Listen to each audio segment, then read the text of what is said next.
Guys, today's skink day. I'm kind of like shaking a little bit. I've been excited all week and then I woke up this morning like, oh my god, it's finally happening.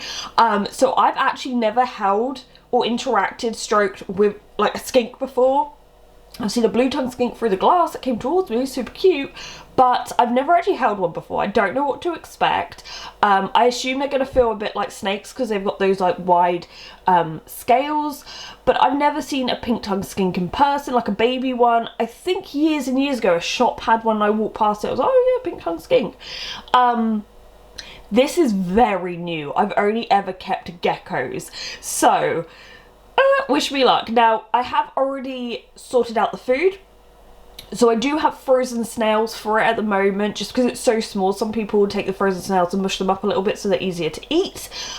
These were ones I saw recommended on Facebook groups. I've joined like every Facebook group.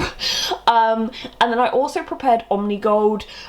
So you just take the powder and the hot water when you mix it together, which ideally do with a spoon or something. I was doing it in a mixing bottle and I was doing it gradually side to side, and then my boyfriend was like, nah, look, do it properly. Put his thumb over the nozzle, gave it a good shake, and this happened. Yeah, he forgot that he, you know, expands and pressurizes. Do not do that, it went everywhere. But eventually I put it out into ice cube trays. So I defrosted one this morning, and so we have it ready. Like, I don't expect the baby to eat. It's totally fine if it doesn't. It could be stressful, but I figured I'd give it a try, you know, have some food ready. I know it's also been eating crickets at the place I'm getting it from, so yeah. But next time you see me, I'm gonna have a skink. He's so small. Wait, oh my god, we're gonna have to zoom in. Right. Did they pick him up in the shop? No, she opened it and I thought he's gonna go bolting across the... But he's been sat there the whole way home. Hi!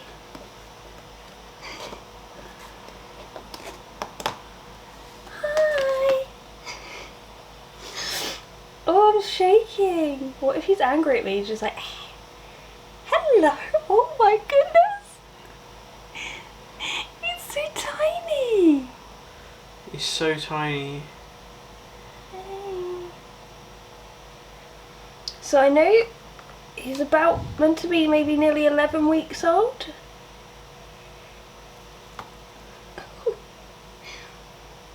And he's been handled since the first week. Despite being called a pink tongue skink, they do actually start off with little blue tongues. When they said he was 10 centimeters long at the time when I reserved him, I thought, okay, that's fair enough, but most of it's his little tail. Look, I made him some Omnigold and it's like as big as him. Oh goodness me, hello.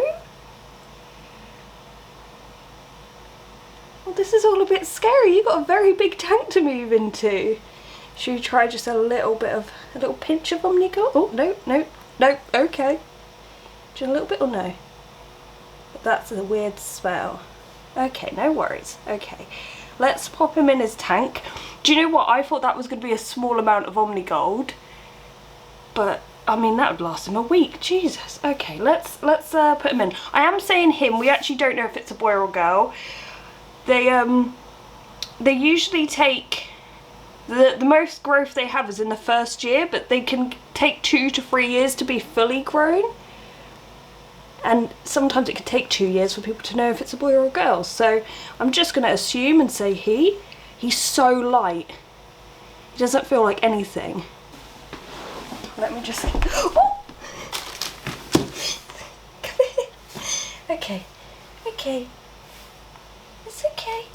Let's put you in so I can't lose you. There you go. Well, he's gone into the rainforest now. He is gone forever. I did reduce the amount of water in his water bowl, and what I'm slightly worried about is he might get trapped with that little flap, so I'm going to take that off. I have seen enclosures where they have a full-blown, like, loads of water in there with pink tongues, but I don't want to risk it, so it's very shallow at the moment. And basically what I'm going to do, I'm going to put a tiny bit of Omnigold in there, but I am going to just leave him to settle because I think he's gone up the back now. Hi. Oh my goodness. Look at that little blue tongue. He's not shy at all, he's come straight back out. I mean, maybe he is plotting to leave. Look at him compared to a leaf. Oh god, he's plotting to leave. Yeah, shut. Okay. I'm just giving him a little mist. He's like, oh, it's raining. But at least then, he can always drink the droplets. I am actually going to empty that even more, because just the size of him, I'm slightly worried. But off he goes. I think I was so excited during this video I forgot to explain to you what a pink-tongued skink is. If you didn't know, they're from the east of Australia. They live in rainforests, so they require high humidity. They can grow up to 15 to 18 inches long.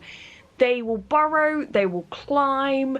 They require temperatures about 33 to 35 degrees Celsius at the basking zone, but much cooler as you go further down in the tank. He is currently about 4 inches at the moment, but the tank is 18 by 18 by 24 inches. It should last him a while, although I will eventually move him onto a bigger tank, possibly like a 3-foot one, maybe a 4-foot, but most likely a 3-foot one. We'll see how it goes. Now in the wild they mainly eat snails and slugs. I do have, as I said, snails. In the shop they were offering cricket. Generally their sleeping behaviour, from what I can tell from everything I've read and watched, is they'll be active during the day and the night. They just sleep in intervals. So it's really interesting seeing animals so active during the day, because having leopard geckos, crested geckos and chihuahuas, you're used to them just being asleep. So he's very fun to observe. Now in terms of his colouring, the black and white, that will change over time. The babies are generally born black and white striped. Now on a website I was looking at where they were looking at observations in Australia, there are some different variations just naturally occurring. So I don't know what his parents look like, so I don't know what he's going to turn out like. But he was actually from Southern Aquatics and Pets. So if you're in the UK, I think they're just down south, but they said that a customer had bred their pink-tongued skink and these were the babies, and they'd been held since week 1 and they were doing really good. And actually I was going to ask for a courier to, like, pay for a courier to bring them here because the shop was a bit far away from me, but they were so kind, they said that they would move it to a shop closer to me.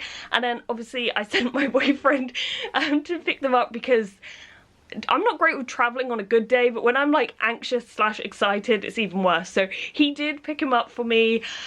He's yet to hold him though, because he's just so tiny and I'm not quite sure if it really conveys it in the videos. But if you want to learn more about these guys, Clint's Reptiles did a really good video on them. The pink-tongued skink groups on Facebook have been incredibly helpful. I pretty much watched every YouTube video, every TikTok, every reel about these guys. And obviously you can read care guides. The most interesting thing I found was American guides would say 10 gallons is big enough for them for their whole life, whereas here in the UK everywhere says to give them a 3-foot or a 4-foot tank. So the contrast between that is quite interesting. But yeah, there's not a lot of information out there. And what I will do, I will document the first week of having him, because I kind of do that with all of my pets. And I will do a build video on how I did his tank. Maybe over time some of my observations I'll share on here, and just maybe contribute to a bit more awareness of the pink-tongued skink, because so far he is awesome. So anyway, I hope you've enjoyed this video. Thank you for watching, guys, and goodbye.